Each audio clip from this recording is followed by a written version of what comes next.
Morgen. Morgen.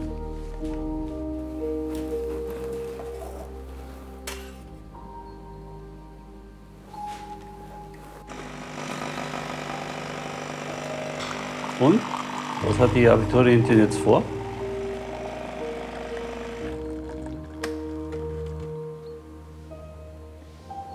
Erstmal wach werden.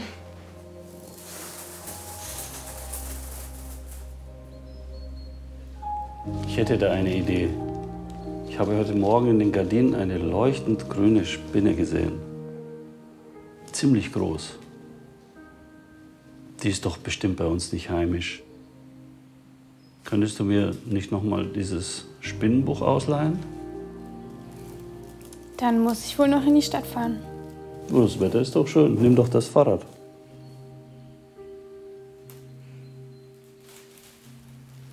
Ich denke, ich mache mich erstmal fertig.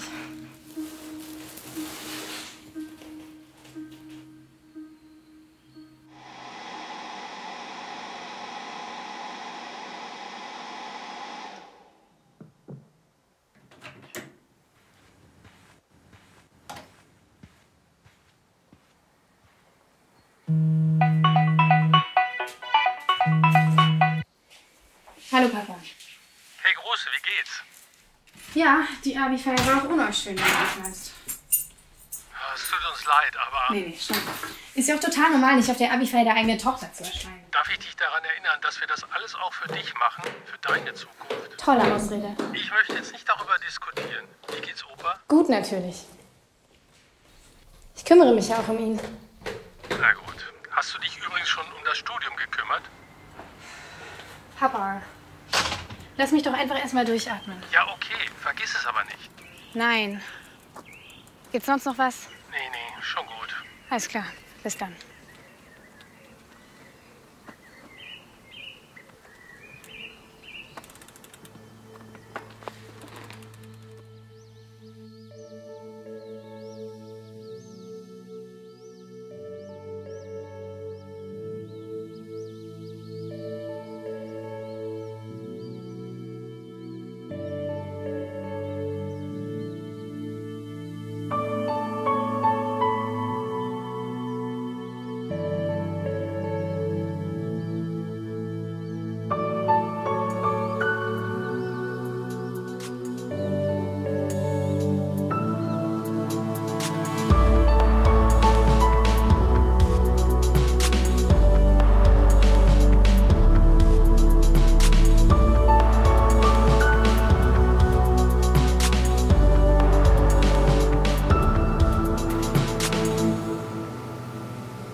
Oha, weißt du noch, der Virtual Reality-Anzug, über den wir letztens geredet haben? Du meinst den von Xolvis mit der Valentine's Quest? Mhm, genau. Den kann man sich jetzt maßgeschneidert bis nach Hause liefern lassen. Nein.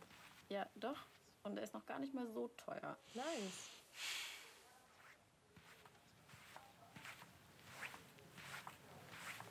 Hey, kann ich dir irgendwie helfen? Ja, ich suche... Ich studiere zwar nicht, aber kenne mich trotzdem super aus. Danke. Ich suche ein Bestimmungsbuch. Moment. Spinnen weltweit. Das Bestimmungsbuch. Das müsste bei den Naturführern sein.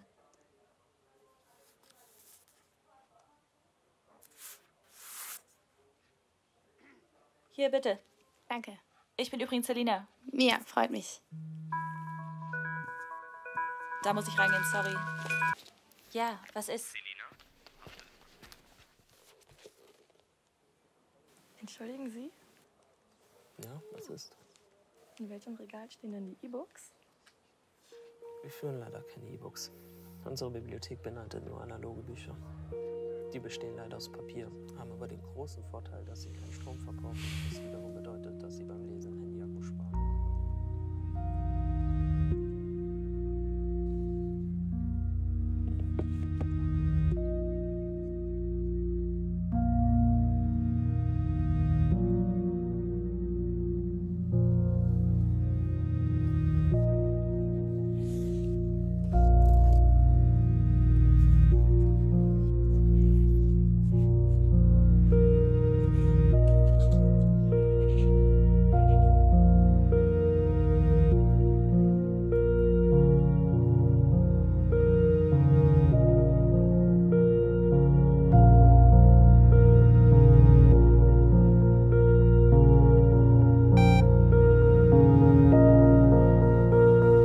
Die Unterwelt.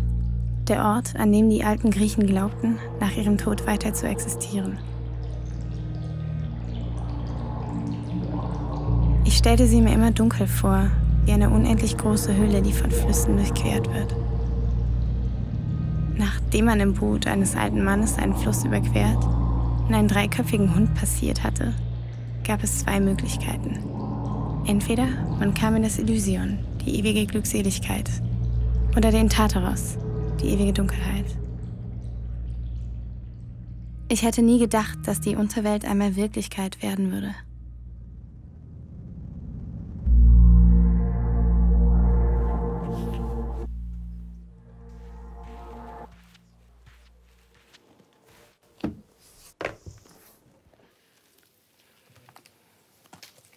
Ihr Name? Mia Sturm.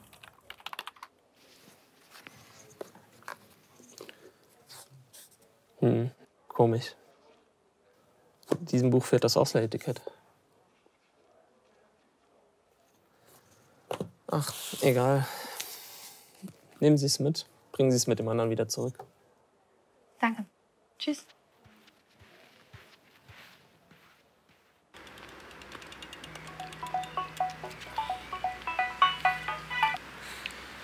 Hey, Opa. Hallo, kannst du noch was zum Essen mitbringen? Ja, mach ich. Ausgezeichnet. Sag mal, warst du schon? Ja, ich habe gerade das Buch abgeholt. Wir sehen das gleich, okay? Bis gleich.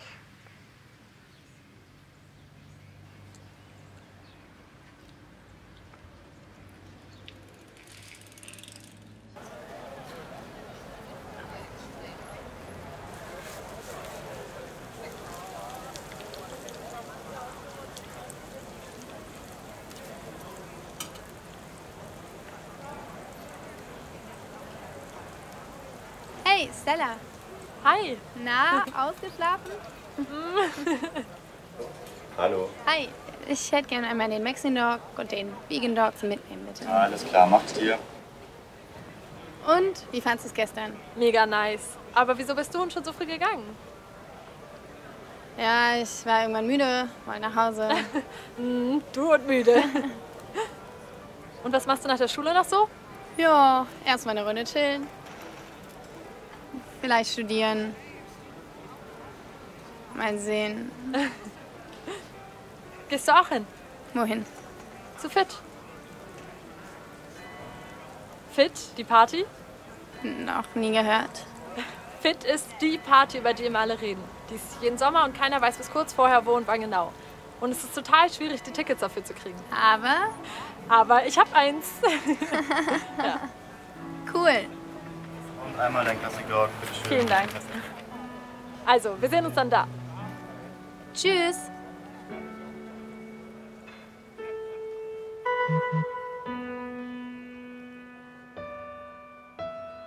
Cubus wurde installiert.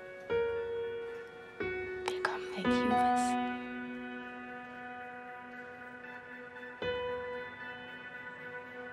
Starte Quest.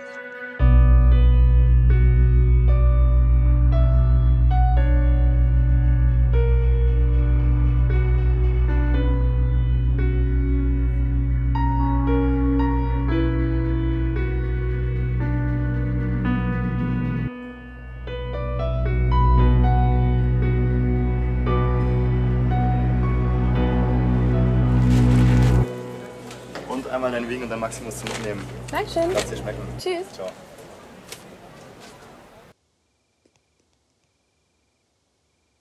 DriveTech released a new expansion for Space Cats United.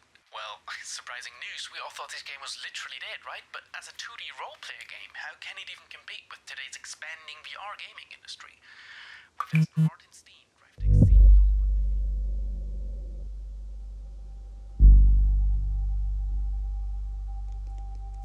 Wer bist du?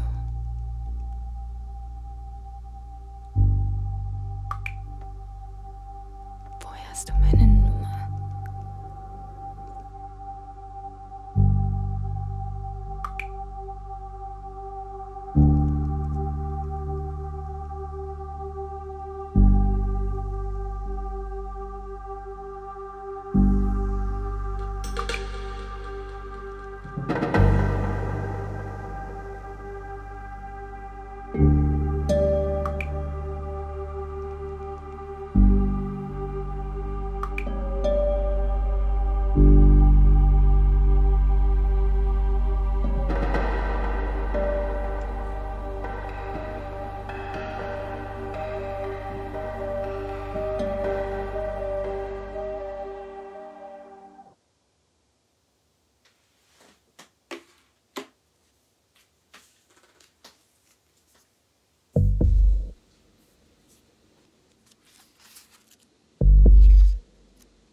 Nachdem meine Eltern sich getrennt hatten, verbrachte ich nur noch wenig Zeit mit meinem Vater.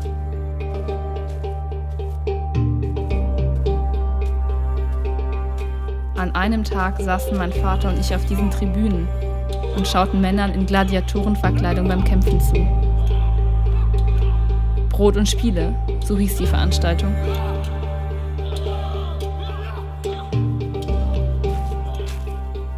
Sehr ironisch, meinte mein Vater und erklärte mir, dass Brot und Spiele ein satirischer Ausdruck aus dem alten Rom war.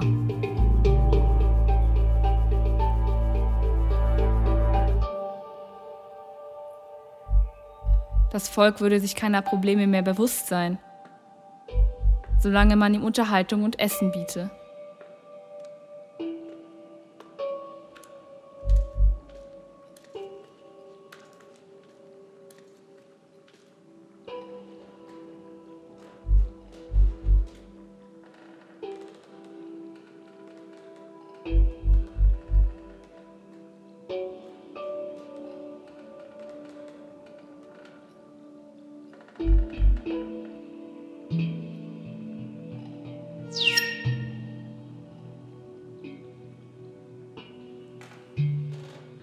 Wenn ich im Nachhinein darüber nachdenke, fällt mir auf, dass mein Vater in seinem Beruf eigentlich nichts anderes macht.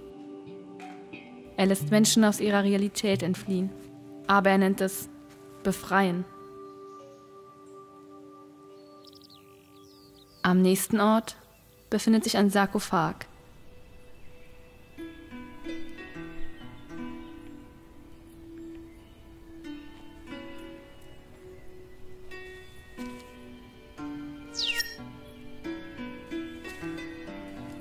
Hier liegen die Überreste eines Mädchens, das wohl zur Zeit der Römer in dieser Villa gelebt hat.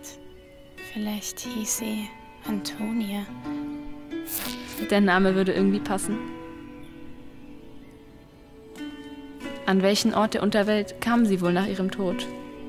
Die ewige Glückseligkeit oder die ewige Dunkelheit? Mein Vater und ich schrieben uns früher immer gegenseitig Rätsel und Geschichten. Geschichten von antiken Sagen und Helden, von Philosophen oder Herrschern. Oft erzählte er mir von der Unterwelt, besonders von der Glückseligkeit, dem Elysion,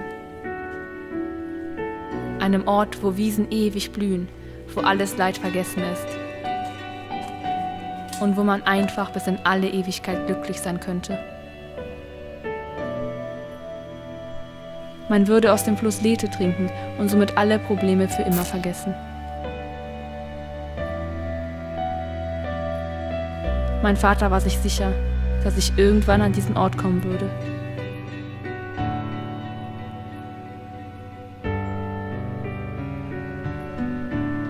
Würde ich dort vielleicht Antonia treffen? Oder überhaupt irgendwen?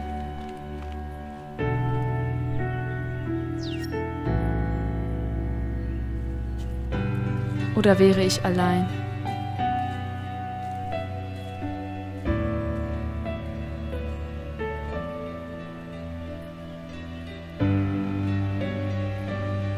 Und dann war es soweit. Viel zu früh und unerwartet. Ich sollte in das Elysion und für immer einsam sein.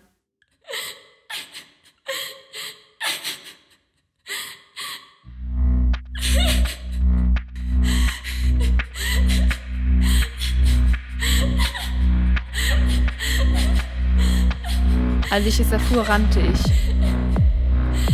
Ich wollte fliehen, niemanden sehen, niemanden hören. Der Weg nach draußen fühlte sich an wie eine Ewigkeit. Die Worte hallten immer noch in meinem Kopf nach und ich wollte sie vergessen.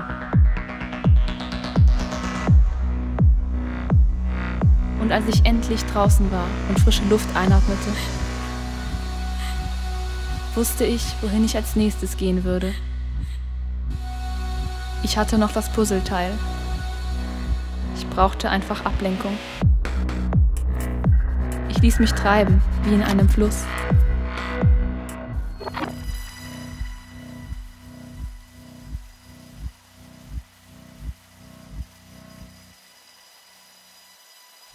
Einem Fluss aus Musik und Nebel. Ich spürte die Bässe wie Wellen auf meiner Haut. Ich wollte nicht nach Hause.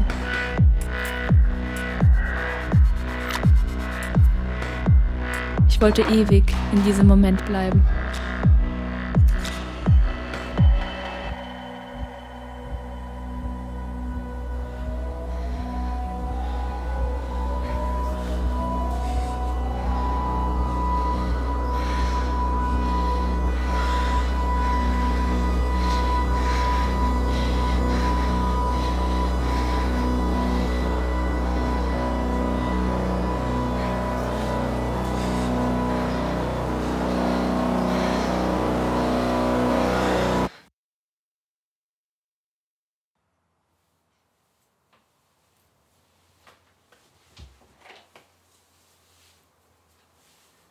Ich schlug die Augen auf und wusste, dass ich einen Plan B brauchte.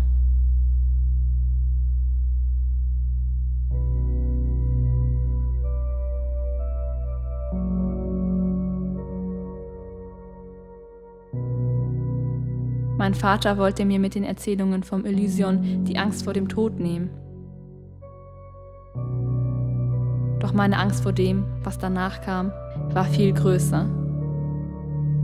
Denn wie kann es dort wirklich schön sein, wenn man auf Ewigkeiten allein ist? Und wie kann man überhaupt Glückseligkeit erfahren, wenn man alles Schlechte vergessen hat? Irgendwie musste ich einen Schlüssel finden, einen Schlüssel, der die Tür zum Ausgang öffnete. Und da kam mir eine Idee. 2 meiner Freunde hatten etwas entwickelt, was mir behilflich sein würde.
Hey, ist hier noch frei?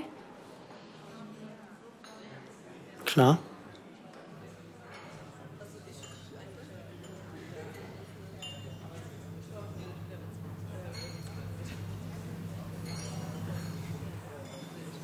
Gibt's irgendwas? Ja, mir wurde gesagt, ich sollte mich heute um diese Zeit an diesen Tisch setzen. Wer hat dir das gesagt? Naja, ich verfolge Hinweise von einer Person. Und auf dem letzten stand das hier.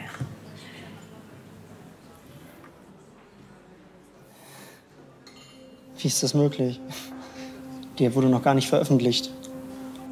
Wie? Weißt du was darüber? Ja, ich habe die App entwickelt. Sie sollte anonym Geschichten erzählen, die sonst keiner erfahren würde.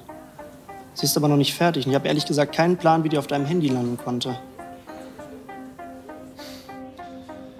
Am besten lösche die einfach. Ich glaube nicht, dass es ein Fehler war. Da ist dieses Mädchen, das mich angeschrieben hat. Sie erzählt von einer Unterwelt, vor der sie Angst hat. Mädchen, welches Mädchen? Sie sagt, sie heißt Vera. Vera, warte. Was? Sie hat mit dir geschrieben? Wann? Wir schreiben seit ungefähr 4 Tagen. Das Problem ist, Vera ist tot. Die kann nicht mit dir geschrieben haben. Vera ist tot? Ja, sie hatte einen Hirntumor. Vor ungefähr einem Jahr ist sie gestorben.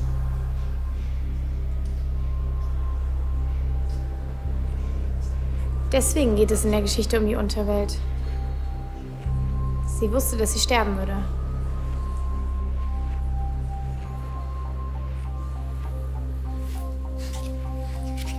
Hier. Damit hat alles angefangen. Das war der erste Hinweis.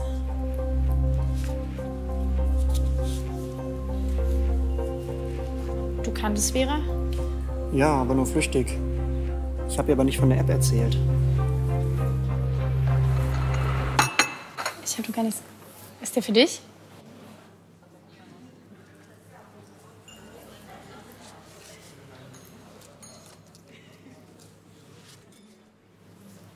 Schau mal. Noch ein Hinweis.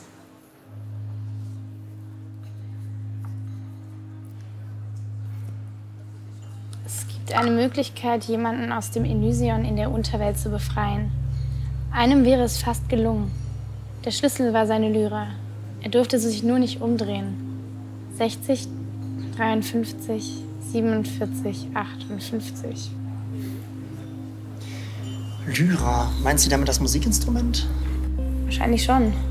Was hat denn der Code zu bedeuten? Tja, keine Ahnung. Kannst du nicht einfach in deiner App nachschauen, wie das Rätsel endet? Nein, das geht leider nicht. Die Informationen sind auf den Hinweisen gespeichert und die App alleine reicht ja nicht.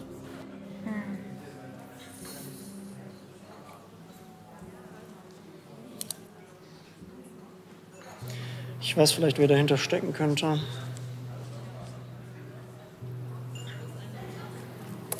Hier. Schick mir bitte den Code rüber. Danke, Mats. Ich bin übrigens Mia.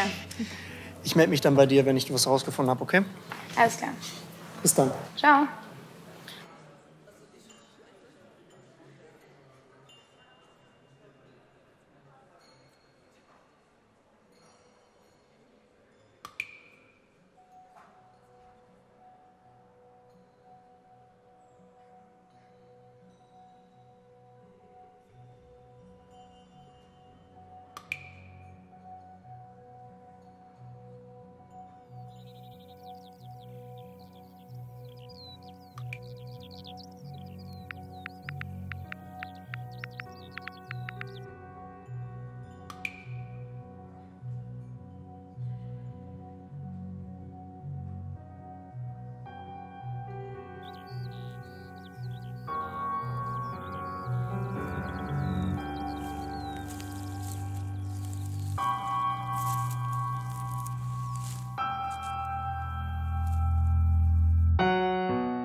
Timon, bitte spreche nicht nach dem Ton. Leg wieder auf.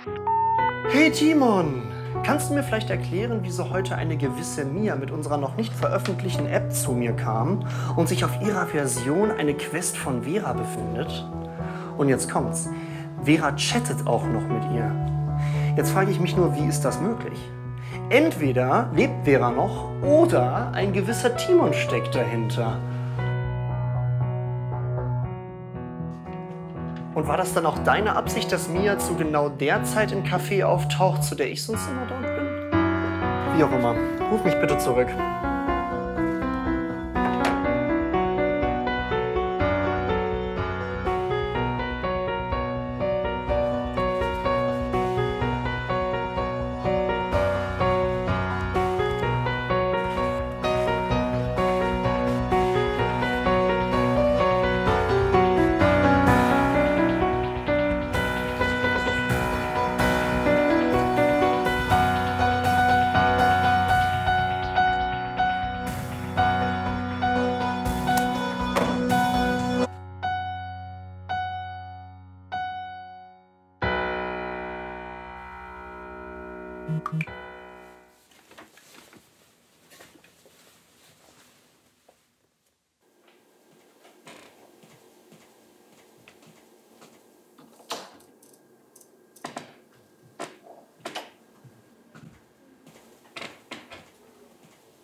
Hey. Hi.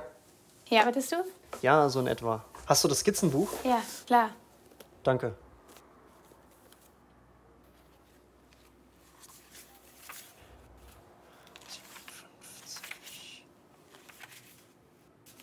Yes, es passt. Was? Der Code enthält die Seitenzahlen für das Skizzenbuch.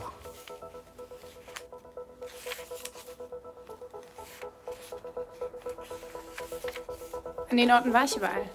Genau, und die Seite zeigt dann wahrscheinlich den nächsten Ort. Das kenne ich. Das ist das Logo von der Fit Party. Eine Party?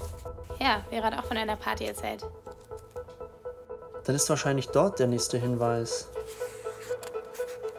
Mats? Ja. Die Party ist heute. Heute?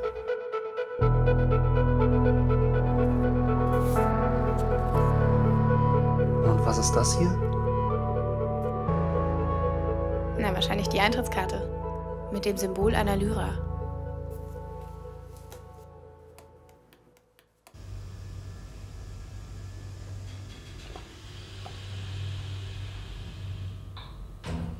Wir sehen uns dann heute Abend.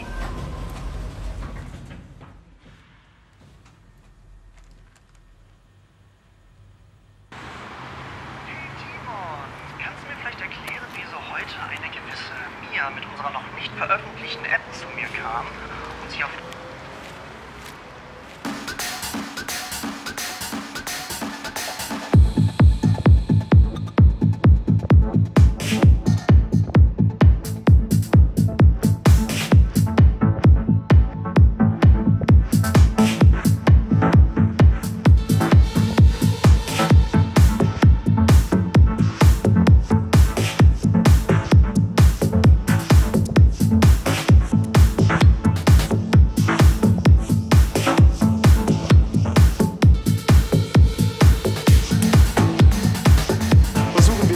Vielleicht eine Lyra? Am besten, wir mischen uns einfach erstmal unter die Leute. Wie wär's mit der Bar? Gute Idee.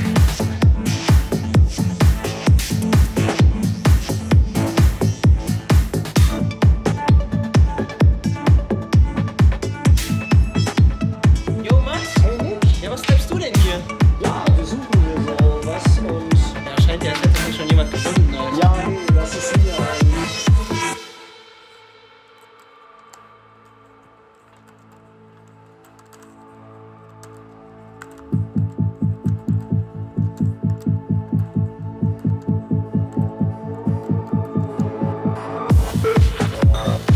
Ja, nice. Wir müssen auf jeden Fall wieder was machen, Alter. Du lässt dich viel zu selten blicken.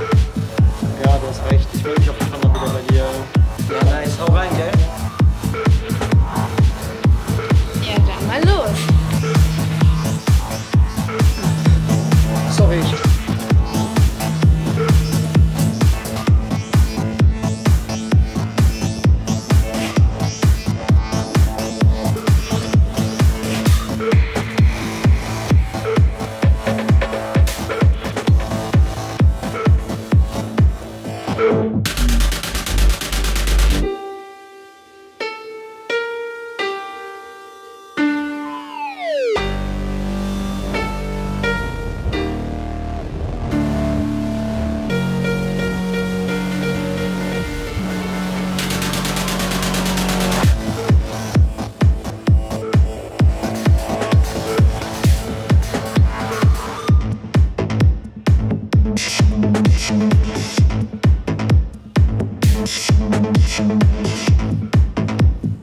Hey, Entschuldigung.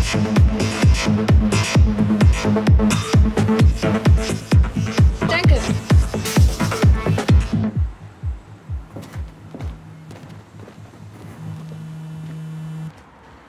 Timon, endlich meldest. Ihr müsst da weg, sofort. Was? Hau da ab, die haben mich gehackt.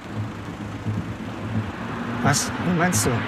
Die sind gleich da, hol das Mädchen und verschwinde da. Timon?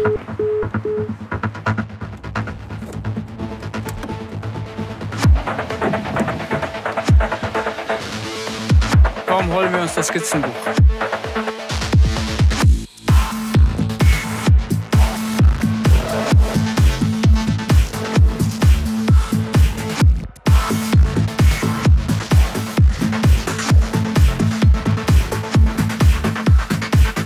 Wir müssen hier weg. Die Typen suchen uns.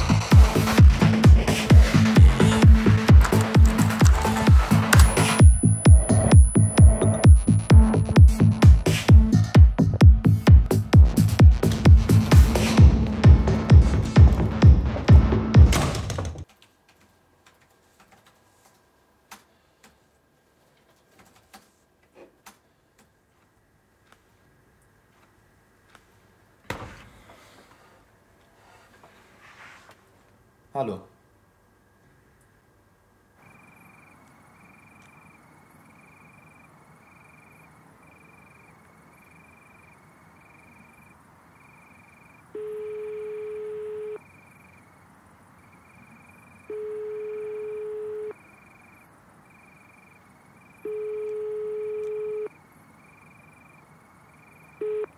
Hier ist Timon. Bitte spreche nicht nach dem Ton.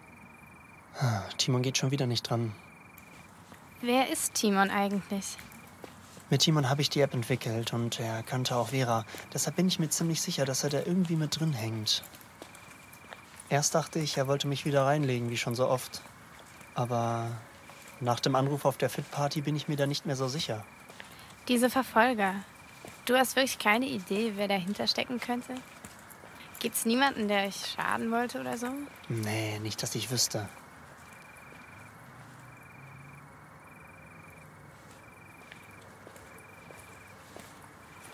Aber ich glaube, ich habe Veras Lyra gefunden.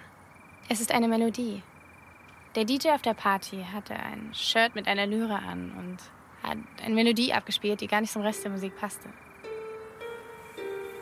Die hat er mir auch gegeben.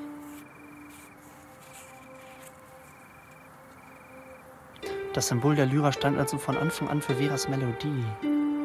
Aber was sollen wir jetzt damit? Ich werde heute Abend noch Vera schreiben. Aber vorher möchte ich noch mehr über die Unterwelt der Griechen herausfinden.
Und du glaubst wirklich, dass wir richtig sind?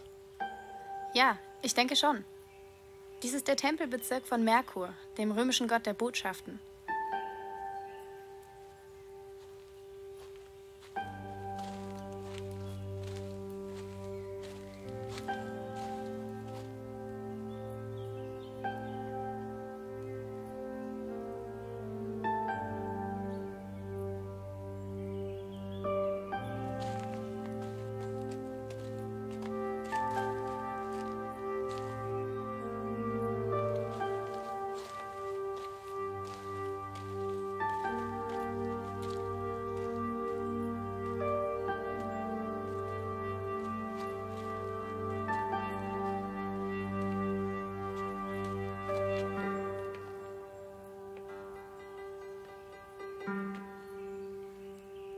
Ach, übrigens, Mats.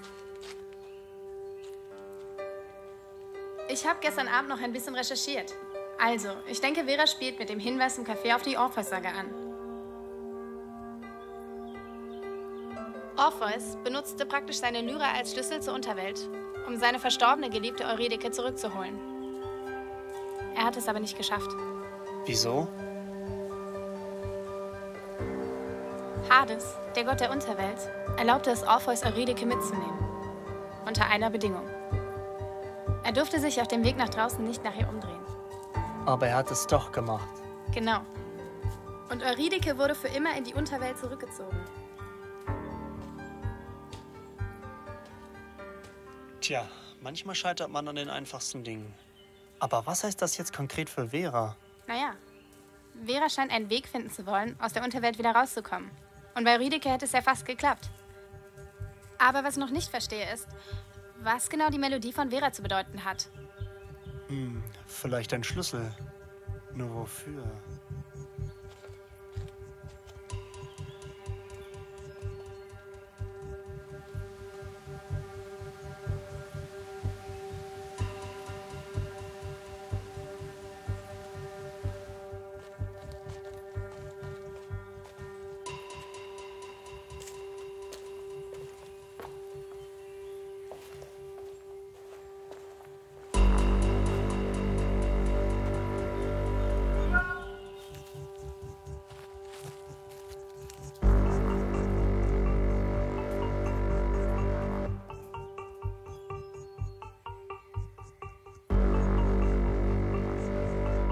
Hallo, du bist weit gekommen.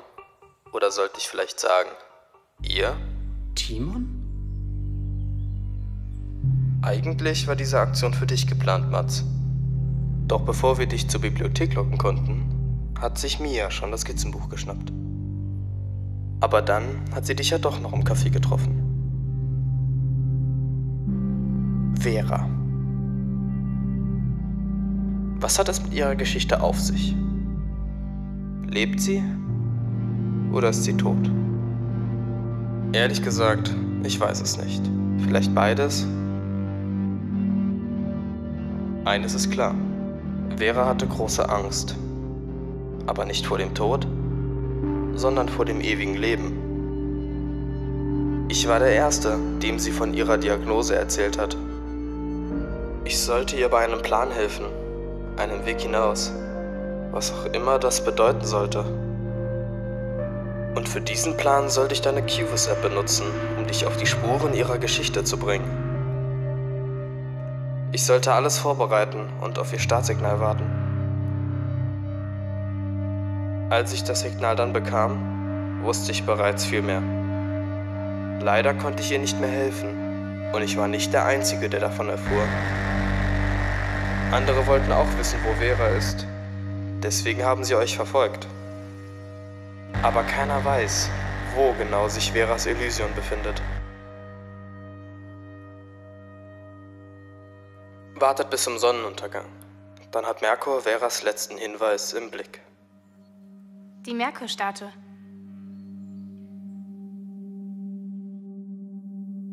Ich bin hier, allein.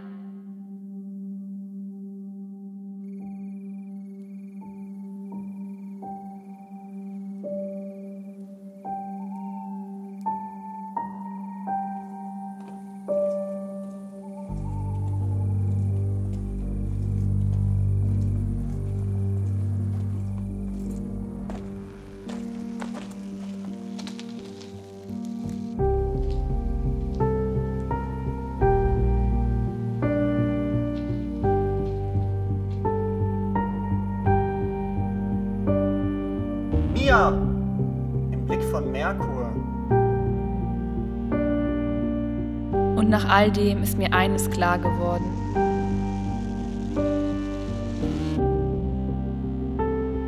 Mein Vater erzählte mir niemals einfach nur Geschichten.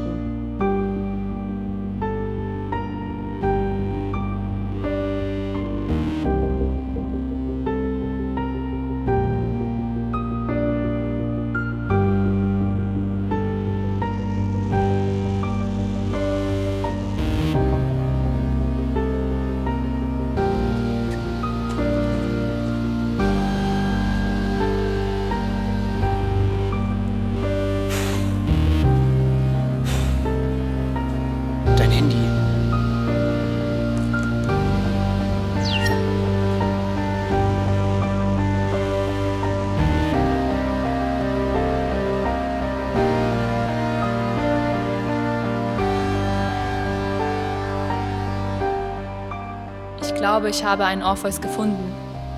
Jetzt muss er nur noch mich finden. Die ewige Glückseligkeit. Das Elysion. Es ist real. Es ist ewig.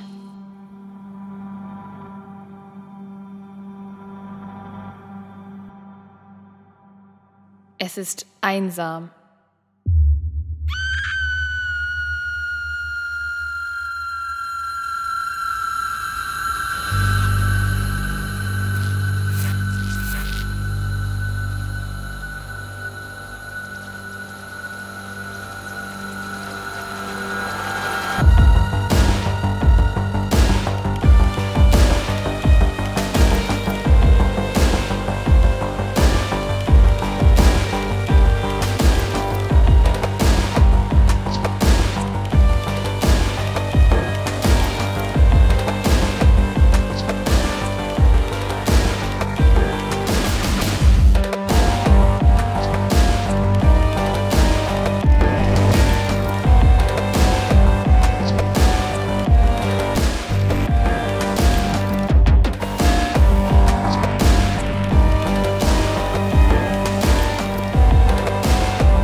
Hallo?